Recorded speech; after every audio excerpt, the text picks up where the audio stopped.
Beleza. Oi, turma, tudo bem com vocês? Aqui a gente vai começar a nossa aula continuar, né? Nossa aula sobre relações e funções. Continuamos no capítulo 2. E aí, agora, vamos começar por relembrar algumas coisas. Então, primeira coisa que a gente tem que ter mais claro durante essa aula é a questão do domínio de uma função e a imagem também, né? Então, o domínio de uma função de A em B é sempre o próprio conjunto de partida, ou seja, o domínio é igual a A. Se um elemento de x em A estiver associado a um elemento y em B, dizemos que y é a imagem de x, indica-se y é igual a f de x. E aí temos também que x é um valor de domínio da função e y é um valor da imagem. Então, aí aqui eu coloquei de novo. Então, x é o valor do domínio, y da imagem. Beleza. Aqui tem uma figura para vocês darem uma olhada que indica mais ou menos o jeito que a gente vê de forma mais gráfica, né? Então, aqui nessa imagem a gente tem o domínio aqui embaixo. Então, o domínio é representado pelos valores de x e a imagem pelos valores em y. E aí, a gente pode dizer que o domínio de f é de A até B e a imagem de f C até D. Mas agora a gente vai começar a falar um pouco sobre as funções. Então, a primeira função que a gente vai comentar é a função injetora ou injetiva. Então, vocês ainda podem encontrar dos dois modos, embora injetora seja um pouco mais comum. Então, uma função é injetora quando todos os elementos do domínio possuem imagens diferentes. Então, o domínio são os elementos de partida. Então, eles vão gerar imagens diferentes. E aí a gente pode afirmar também desse fato que para todo x, de x1 diferente de x2, existe um domínio de f. E aí, consequentemente, né, f de x1 diferente de f de x2 pertencente à imagem de f. Então, aqui temos um exemplinho, né? Então, aqui temos os elementos de partida, então o domínio, e aí aqui eles geram uma imagem, que são essas setinhas. Então, a gente sabe que para todos os elementos do domínio, eles geram imagens diferentes. Então, cada seta dessas vai para um ponto diferente, né? Uma chegada diferente. Então, vocês podem perceber que isso coincide. Então, a gente pode dizer que sim, esta função é injetora. Mas aí, se a gente analisa este outro exemplo aqui, que temos os domínios e aí temos aqui o x1 e o x2.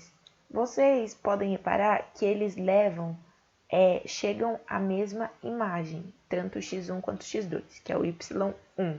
Então, nesse caso, a gente pode dizer que não, essa função não é injetora, porque dois elementos de partida chegam no mesmo elemento de chegada, fazendo com que a afirmação sobre os critérios para a função ser injetora não possam ser satisfatórios, né, satisfeitos. Então, a gente tem aqui esses dois exemplos para vocês. Aí aqui temos também um exemplo que fica mais fácil para vocês observarem. Então, aqui temos o exemplo, a função de x, aí sendo o domínio um número real, que gera um contradomínio real também. Tal que f de x é igual a x ao quadrado mais 1. Esta função que eu coloquei é uma função injetora? E aí a gente tem que dar uma analisada, né? Por exemplo, se eu colocar aqui para vocês, né? Se for escolhido 2 x é igual a 2. Então, a gente tem que f de 2, a função de 2, é igual a 2 ao quadrado mais 1, que é 5. Então, até agora, tudo ok, não teve nada demais. Mas, se for escolhido x é igual a menos 2, a gente já teria que f de menos 2 é igual a menos 2 ao quadrado mais 1, que dá 5. E aí ele vai dar 5 por causa deste ao quadrado aqui em relação ao x, fazendo com que as duas opções que a gente tem aqui gerem o mesmo resultado, que vai ser o 5. Então, fazendo aqui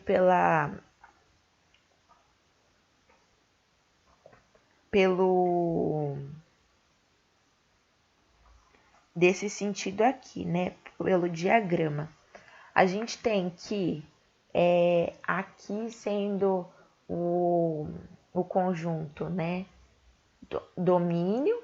Então, temos que os números aqui escolhidos foram 2 e menos 2.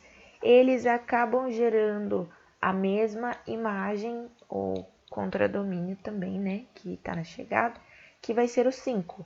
Então, aqui a gente já pode afirmar que a seguinte função não é injetora, pois dois valores de x diferentes geram a mesma imagem. Então, fazendo com que esta afirmação que a gente tem aqui agora não seja uma afirmação verdadeira. Então, não. Essa função aqui não é injetora. Agora, a gente tem outro exemplo aqui. Aí temos a função f de x igual a 3, é uma função injetora?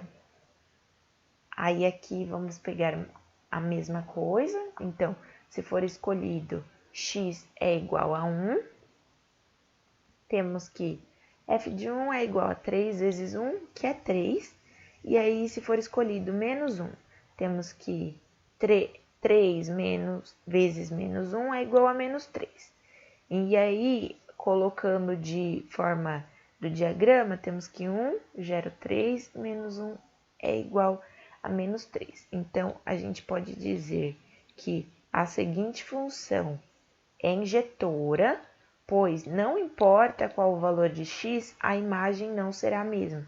Então, se vocês forem fazer a verificação gráfica dessa função, vai gerar uma reta. Então, com uma certa inclinação, mas vai ser uma reta. Então, os números eles não vão se repetir na imagem. Então, a gente tem aqui que esta função é uma função injetora. Agora, aqui algumas análises gráficas. Então, por exemplo, temos esta função aqui, uma função qualquer. Temos um x1 e o x2, que são os elementos do domínio. E aí aqui, percebem que eu coloquei esta linha aqui para este ponto, para este valor de y. Então, temos que essa função passa por esse valor de y duas vezes, então, para o x1 e para o x2. Então, esta função não é injetora, pois esse conjunto tem a mesma imagem. Então, a gente consegue ver a mesma imagem tanto aqui quanto mais para baixo. Então, ele passa várias vezes no mesmo valor de y para dois valores de x diferentes. Então, aqui a gente já sabe que não é uma função injetora ou injetiva. Aqui a gente tem também outro exemplo gráfico. Então, vocês percebem aqui esta função e ela é injetora, pois esse conjunto tem imagens diferentes. Então, se eu for passar uma linha para cada um desses valores de y, vai gerar apenas encostar apenas uma vez nessa reta. Então, por isso ela é injetora, porque apenas um x gera um y diferente.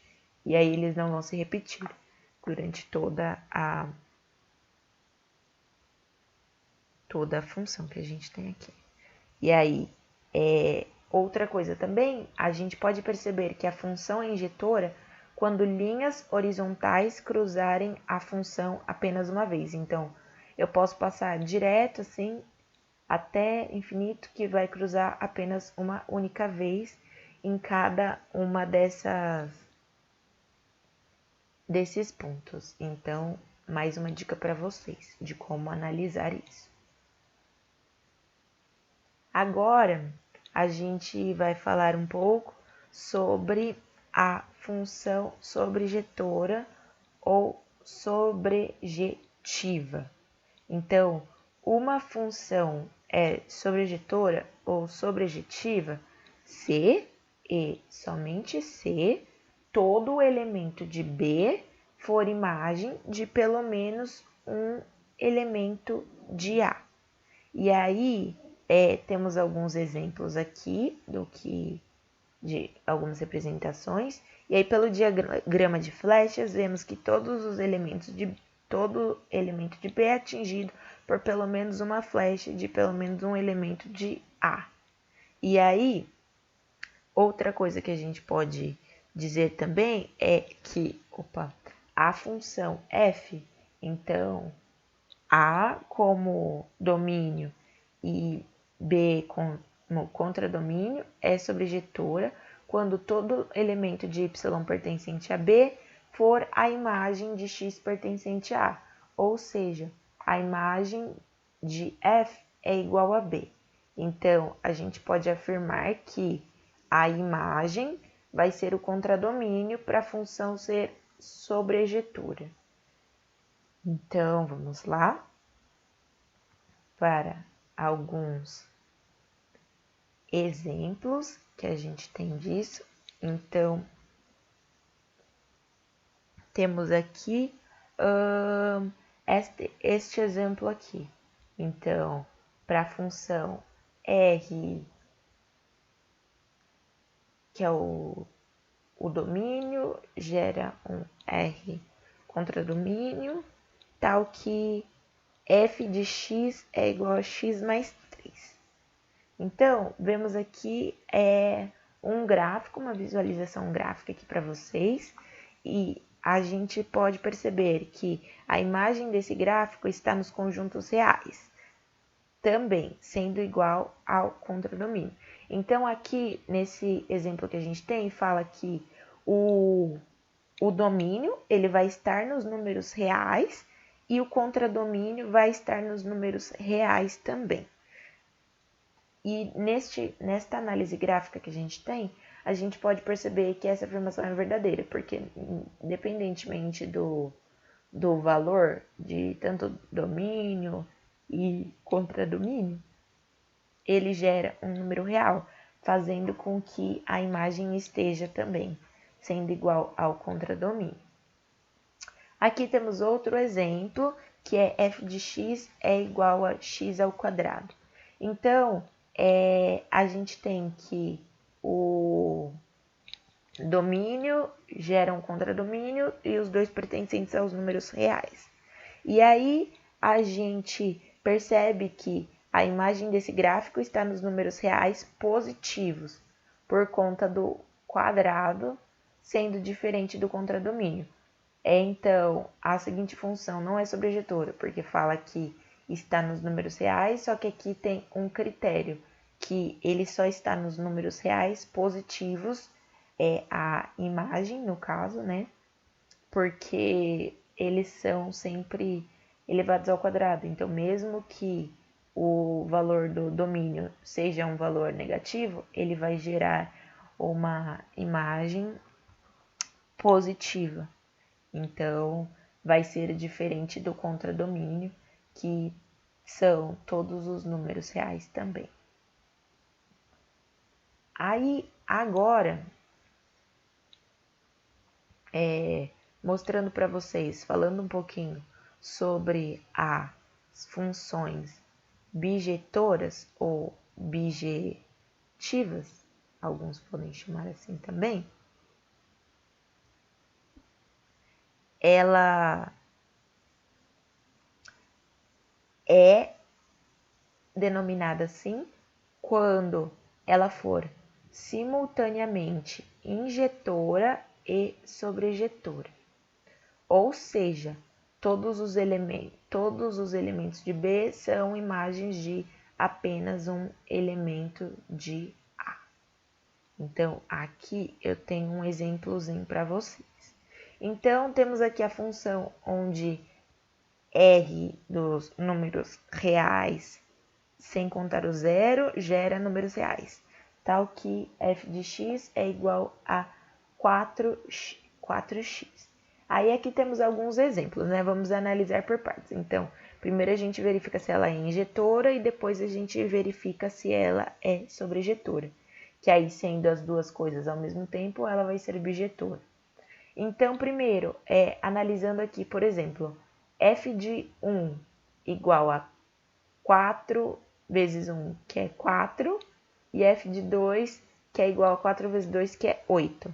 Então, aqui gera, para cada valor de x diferente, vai gerar um valor diferente de y. Então, a gente pode afirmar que esta função é injetora, pois para cada valor de x temos uma imagem diferente. Aí aqui, agora, vamos analisar, né? Como vemos na função, um domínio R com números reais sem o zero, gera um contradomínio que tem o zero. E aí, o que a gente pode analisar aqui, né? Por exemplo, então, a gente tem 4, 8 e 0 aqui no contradomínio, 1, 2 no domínio. Então, eu sei que 1 chega a 4 e 2 chega a 8. A gente pode perceber que se o 0, de acordo com o enunciado, com o nosso critério, nunca está no domínio, por causa do asterisco que a gente tem aqui, ele também nunca estará presente no conjunto imagem, porque o conjunto imagem ele é formado a partir do domínio, e estando apenas no contradomínio. Então, seguindo aqui esta análise gráfica que a gente tem aqui, este é o resultado que a gente tem no momento, né? Em relação ao domínio e ao nosso contradomínio. A função, neste caso, não é bijetora, pois não é sobrejetora, embora ela seja injetora, porque para cada x a gente gera um y diferente, ela não tem o domínio equivalente o contradomínio equivalente à imagem, fazendo com que esta afirmação não seja verdadeira. Então, sobre as funções, o que eu tinha para falar para vocês é isso também. Então, vocês deem uma analisada sobre essas questões, que na próxima aula a gente vai começar a falar sobre as funções de primeiro grau ou função afim, como a gente tinha visto algumas na aula presencial também. É isso, turma, muito obrigada. Qualquer dúvida que vocês tiverem em relação ao conteúdo, vocês podem me chamar, colocar nos comentários também. E até a próxima aula. Muito obrigada.